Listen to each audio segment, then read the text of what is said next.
Bueno, hola chicos, chicas, ¿cómo les va? Buen día. Primero, antes que nada, mil disculpas. Bueno, como les avisé a último momento, no voy a poder estar en la clase de mañana, con lo cual, nada, decidí hacer una clase de respaldo de manera remota, de manera virtual, cuestión de que no perdamos la actividad y que podamos, nada, aprovechar un poco esto que venimos viendo hasta el momento, si bien no hemos tenido mucha presencia, muchos encuentros. Como les decía en el aula virtual y como seguramente ya se habrán enterado, el práctico evaluativo efectivamente va a ser el día 8 de mayo, con lo cual tenemos esta semana y la semana que viene, que si bien es 1 de mayo, vamos a tener una actividad remota, cuestión de poder llegar bien con los temas.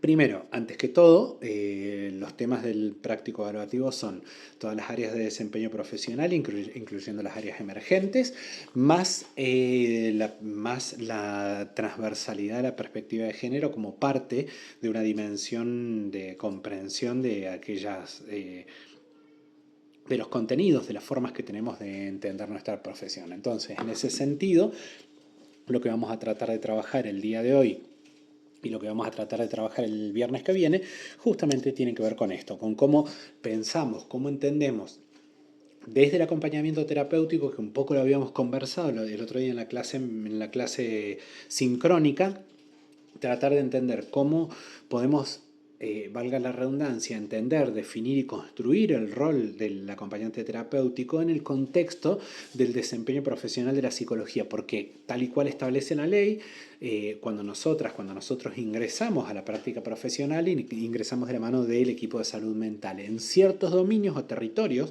que nosotros conocemos como áreas y que tienen que ver con aquellos espacios o aquellos nichos de demanda donde vamos a poder centralizar nuestra tarea. Habíamos dicho que cuando hablamos de áreas, independientemente de lo que estemos hablando, si nosotras vamos a hablar de áreas de desempeño profesional, de lo que estamos hablando es de espacios o campos de desafíos o problemáticas, campos de demanda. Cuando hablamos de áreas de desempeño profesional, no estamos hablando ni de modelos teóricos, ni de modelos metodológicos, ni de modelos conceptuales. Es decir, las teorías como tal ya las van a ver más adelante, van a tener oportunidad de verlas a lo largo de toda la carrera. La psicología sistémica, el psicoanálisis, la psicología cognitiva, la psicología humanista, como teorías, como modelos conceptuales, transversalizan las áreas de desempeño profesional. Es decir, áreas de desempeño profesional es exclusivamente campos de problemática o nichos de demanda, es decir, temas que no pueden ser abordados por otra área. Por eso es que hablamos de la clínica por un lado, lo jurídico por el otro, lo laboral, lo social, lo sanitario, ¿sí? Lo educacional, como parte de las áreas de desempeño profesional. Una de las cosas que habíamos dicho al principio de las clases es que desde el acompañamiento terapéutico entendemos y vemos que nos enganchamos más fácilmente, ¿sí?, en aquellas áreas que tienen que ver ya sea con lo jurídico, con lo educacional o con lo clínico, pero que sí pensamos en una dinámica de construcción de roles desde dentro del acompañamiento terapéutico, podemos entender que tarde o temprano vamos a ingresar en lo laboral, en lo social, en lo sanitario y en aquellas áreas de desempeño emergentes. Es decir, que cuando hablamos de la psicología del deporte, que cuando hablamos de la psicología de las emergencias particularmente, por solo nombrar algunas, vamos a estar hablando de espacios específicos y posibles donde en un futuro el acompañamiento terapéutico va a tener mayor presencia de la que tiene ahora. Una cosa importante a tener en cuenta en este sentido es que cuando hablamos justamente del desempeño del ejercicio del profesional en acompañamiento terapéutico, hablamos de una práctica, una praxis, ¿sí?, de nuestra profesión orientada, guiada y conceptualizada desde la perspectiva de género. Es decir, que perspectiva de género o enfoque de género no es un área de desempeño profesional, sino que es un modo conceptual de entender el ser humano y que genera justamente una forma de entender el comportamiento y que como denominador común está presente en todas y cada una de las áreas. Como habíamos dicho en un momento, cuando nosotros hablamos de áreas de desempeño profesional, por ejemplo, desde el acompañamiento terapéutico vamos a hablar de la psicología clínica. La otra vez cuando estábamos en clase presencial y cuando estábamos en clase virtual hablábamos de, por ejemplo, el trabajo en ciertas patologías. Cuando trabajamos acompañando personas con Parkinson, con Alzheimer, con alguna enfermedad neurodegenerativa. En ese contexto, nuestro trabajo, cuando trabajamos con trastorno del espectro autista, nuestro trabajo consiste y se focaliza justamente en el área clínica. ¿Qué entendemos nosotros por área clínica? El área clínica es aquella área de desempeño profesional donde nuestra actividad es exclusivamente terapéutica, exclusivamente orientada al desarrollo, al fomento, a la protección o al entrenamiento de ciertas habilidades que tienen que ver con lo psicológico de la persona. El área clínica, cuando nosotras hablamos del área clínica, hablamos de, acompañar a una persona en sus actividades de la vida cotidiana, acompañar a una persona que pueda desarrollar ciertas tareas que comúnmente, debido a su patología, no las puede desarrollar, o que pueda acomodarse a ciertos desafíos de la vida. ¿Sí? Cuando el clínico acompaña en procesos de ansiedad, cuando el acompañante terapéutico acompaña, pone el cuerpo en trastornos de la ansiedad, o cuando pone el cuerpo en el entrenamiento de ciertas habilidades cognitivas, cuando hablamos de algunas enfermedades neurodegenerativas, estamos frente al acompañamiento terapéutico en el área clínica, ¿sí? Por otro lado, por ejemplo, cuando encontramos el acompañamiento terapéutico en la adecuación del estudiante a la institución escolar, la adecuación de la institución escolar al estudiante con particularidades, el vínculo, la comunicación entre la familia y la institución escolar, cuando el acompañante terapéutico se desempeña en ese contexto es que hablamos de acompañamiento terapéutico en el contexto educativo. El acompañante terapéutico, la acompañante terapéutica que trabaja vinculada con procesos de educación formal es un acompañante terapéutico en un contexto educacional. ¿Sí? Básicamente, entonces, cuando hablamos del acompañamiento terapéutico en el contexto educacional, vamos a estar hablando de aquella persona que acompaña a esa interacción entre estos tres polos: el estudiante o la estudiante, la institución educativa y la familia del estudiante o de la estudiante. Es ahí, en ese contexto de cotidianidad, donde el acompañante terapéutico educacional desarrolla su tarea, es su campo de expertise. Por otro lado, existe también el trabajo en acompañamiento terapéutico vinculado a procesos judiciales. Lo más común, y esto es muy probable que lo hayan escuchado ya, que lo hayan sentido, que hayan tenido alguna aproximación en relación a eso, lo más común es encontrar acompañantes terapéuticas encargadas, ¿sí?, de formar parte de un proceso de revinculación familiar. Existe, y esto lo saben, y si no lo saben, bueno, lo vamos a ir aprendiendo con el paso del tiempo, existen circunstancias sociales, legales, relacionales que hacen que las partes de una familia se separen. Padres e hijos, madres e hijos, madres e hijas, etc. Cuando, por orden terapéutica, por orden judicial o dentro de un proceso vinculado a tribunales de familia, se solicita una revinculación conflictiva o que puede llegar a presentar con cierto grado de conflictividad, es muy común convocar, es muy común que se llame al acompañante terapéutico. En ese caso, el acompañante terapéutico se encarga de velar por lo saludable de ese vínculo que está restableciéndose entre padre-hijo, madre-hijo, padre-hija, etcétera, etcétera. Entonces, cuando nosotras hablamos de acompañamiento terapéutico en el contexto jurídico, de lo que estamos hablando es del acompañante terapéutico que se encarga, ¿sí?, de velar por, como decíamos en un principio, lo saludable en un proceso de revinculación, es decir, opera como un orientador en el desarrollo de ciertas funciones parentales que o están interrumpidas, atrofiadas, no fueron desarrolladas y que es necesario que se desarrollen para poder vincular a los miembros de esa familia.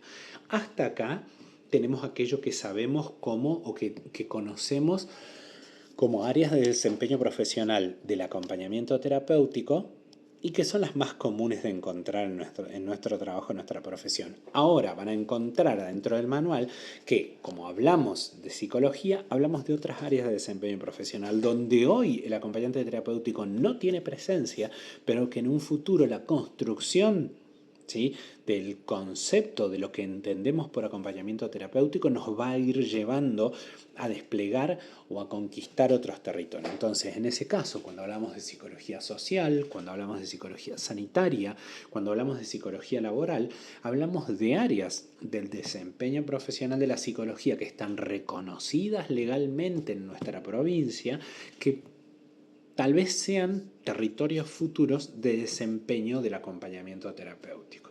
¿De qué hablamos? Cuando hablamos de psicología social, hablamos de la parte de la profesión que se encarga de aquellos procesos de relación entre las personas y de generación de sentidos a nivel comunitario.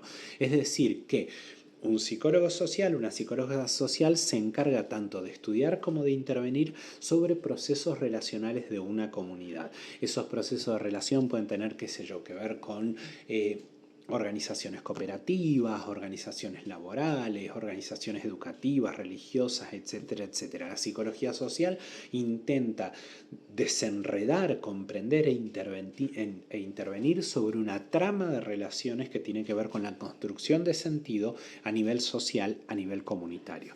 ¿Cuál es la diferencia entre la psicología social y la psicología sanitaria? Que la psicología sanitaria se encarga específicamente de aquellos procesos de relación que tienen que ver con la construcción de conceptos de salud en la comunidad o hacia adentro de una comunidad o en una comunidad. ¿Qué significa esto? Por ejemplo, creo que alguna vez lo hemos conversado en algún momento dentro del aula. Cuando nosotros trabajamos, cuando nosotras intervenimos en una comunidad y, por ejemplo, se nos convoca a trabajar con problemas asociados al uso de drogas y encontramos que, por ejemplo, la comunidad sostiene que hay cierto tipo de drogas que son peligrosas mientras que cierto tipo de drogas no lo son. Estamos hablando de conceptos comunitarios de salud, es decir, la psicología sanitaria se va a encargar de dar cuenta de esos procesos comunitarios de salud, de esos conceptos e intervenir sobre ellos en el caso de que sea necesario. Creo que en algún momento, en alguna clase, les he comentado, lo hemos charlado en algún punto, que por ejemplo, alguna vez hace mucho tiempo, siendo muy joven, me tocó trabajar en la ciudad de Altagracia, en una comunidad donde había alto nivel de embarazo adolescente y donde uno de los grandes conflictos que existía era que se trasladaban y se transmitían de madres a hijas, en un concepto excesivamente machista, de madres a hijas, la idea de que la forma de controlar la natalidad, de prevenir el embarazo, era contener la respiración al momento de que el hombre tenía el orgasmo. Es decir, que había un concepto de salud que decía que tal o cual cosa era saludable y que si no funcionaba, algo había fallado dentro de la práctica saludable. Nadie dudaba de que esto era eficaz, ¿sí? Entonces, nuestro trabajo, ¿cuál fue? Entrar a la comunidad, entender qué había pasado, entender cómo se heredaban de madres a hijas estos conceptos y cómo poder, junto con esta idea que claramente tenían ellas, que era una idea de cuidado, cómo poder hacer para ingresar conceptos diferentes que fortalezcan estas redes propias de cuidado hacia dentro de la comunidad.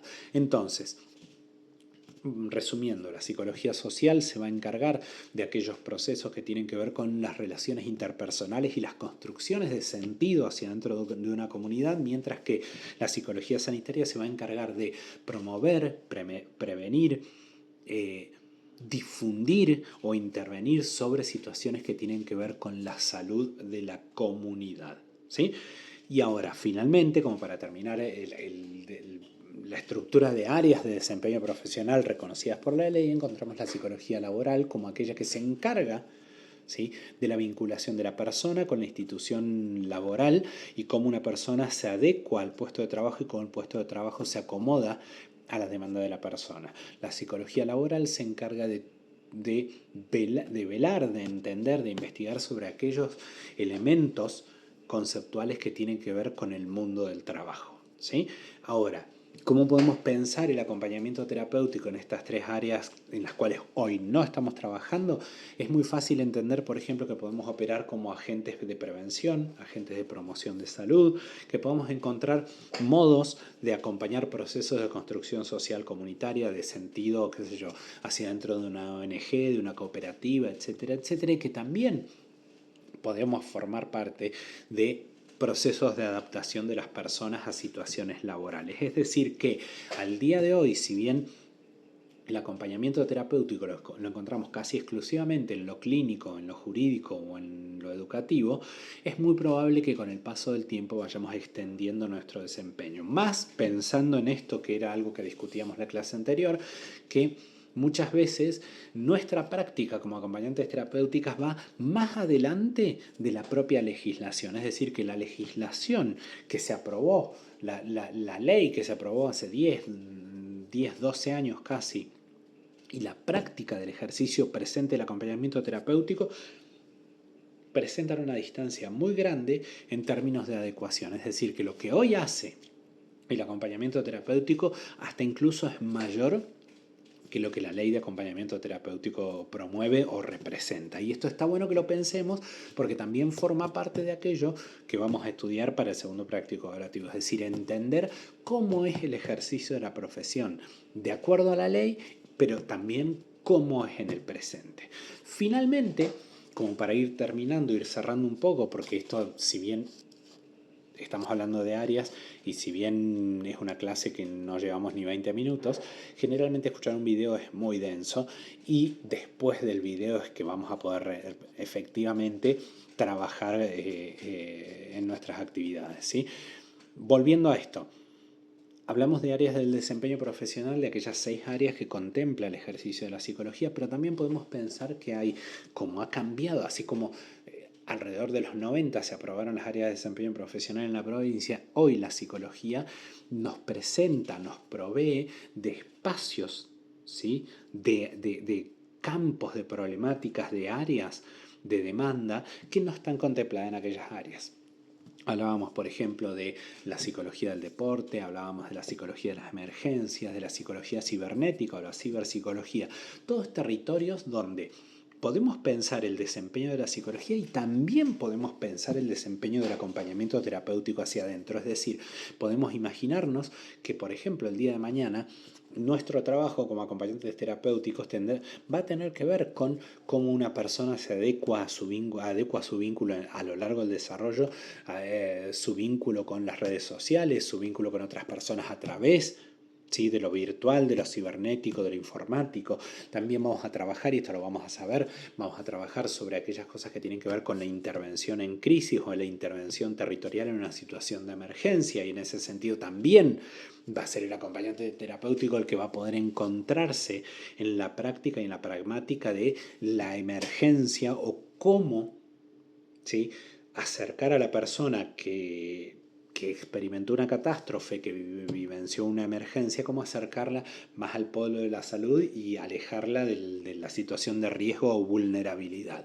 Es decir, que el acompañamiento terapéutico transitorio y paulatinamente va a ir, valga la redundancia, transitando, trasladándose hacia nuevas áreas de desempeño profesional.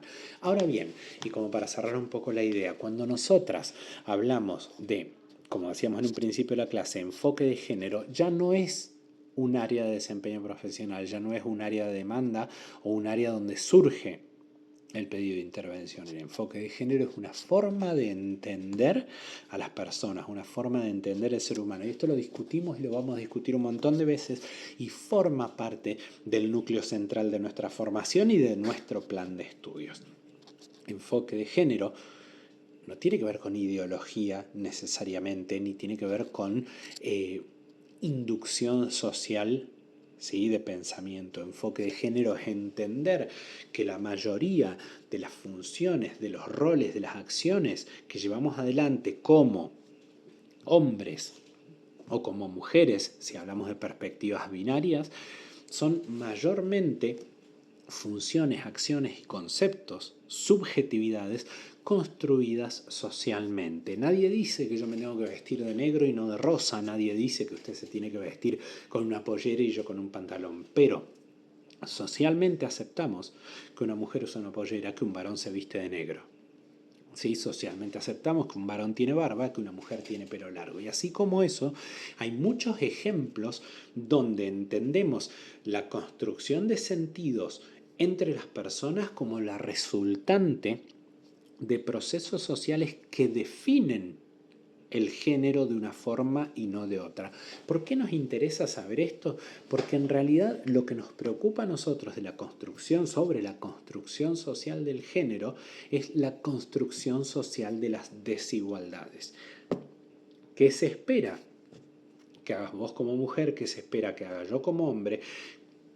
¿Qué se te permite a vos como mujer? ¿Qué se me permite a mí como hombre? ¿Qué se me habilita? ¿De qué se me exime? ¿De qué es lo que se te exige a vos como mujer? Veamos un ejemplo, por ejemplo, como hablamos al principio de la clase. Cuando ingresamos en el acompañamiento terapéutico, en un proceso jurídico, hablábamos de revincular madres con hijos, padres con hijos. Lo cierto es que en la práctica va a ser mucho más probable que encontremos demandas de revinculación entre padres e hijos que entre madres e hijos. ¿Por qué? Porque socialmente carga la mujer muchísimo más peso, muchísimo más obligación y responsabilidad en cuanto a la crianza que el padre. Entonces es mucho más fácil encontrar, o mucho más frecuente en realidad, encontrar padres extraídos de la crianza y no tanto madres. Ahora, ¿quiere decir esto que las mujeres lo hacen mejor, que los hombres lo hacen peor? No. ¿Quiere decir que esta exigencia que recae sobre las mujeres es exclusivamente fomentada por los varones? No, tampoco.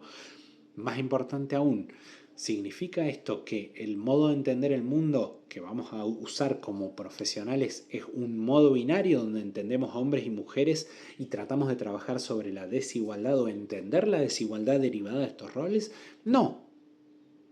¿Por qué? Porque hacia adelante también vamos a entender que hombres y mujeres, ¿sí?, son solo una forma de entender las expresiones de identidad de género. Vamos a entender justamente que identidad de género no es lo mismo que sexualidad y que sexualidad no es lo mismo que biología.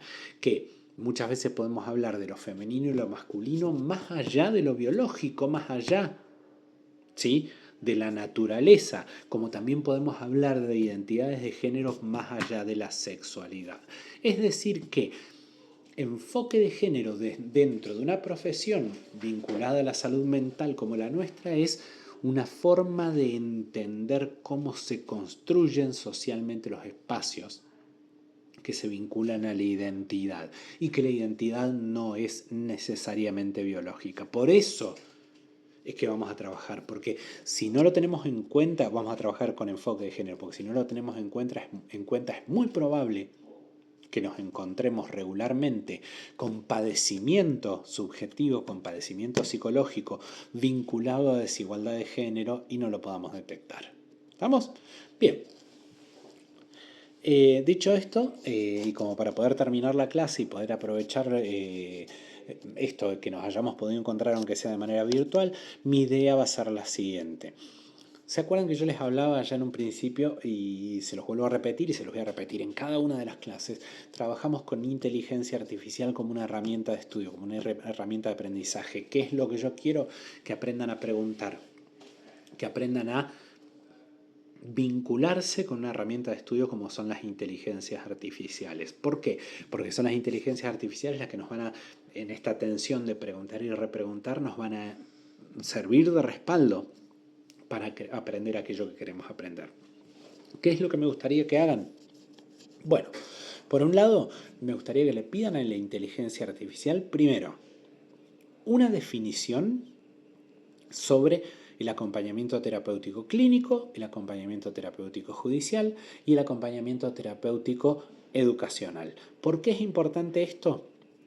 Porque no lo van a encontrar en el apunte. Entonces, van a pedirle una definición sobre cada una de estas tres áreas de desempeño profesional. Lo clínico en el acompañamiento terapéutico, lo judicial, lo jurídico en el acompañamiento terapéutico, lo educacional en el acompañamiento terapéutico. Eso por un lado. ¿Para qué? Para que luego, junto con la inteligencia artificial, puedan desarrollar ejemplos donde podamos entender diferentes modos de intervención en el acompañamiento terapéutico en cada una de estas tres áreas, pero con una particularidad. Le van a solicitar a la inteligencia artificial que junto con ustedes construyan ejemplos de desempeño en estas tres áreas y que esos ejemplos en cada una de estas tres áreas, tengan en cuenta la perspectiva de género como una forma de entender la construcción de subjetividades.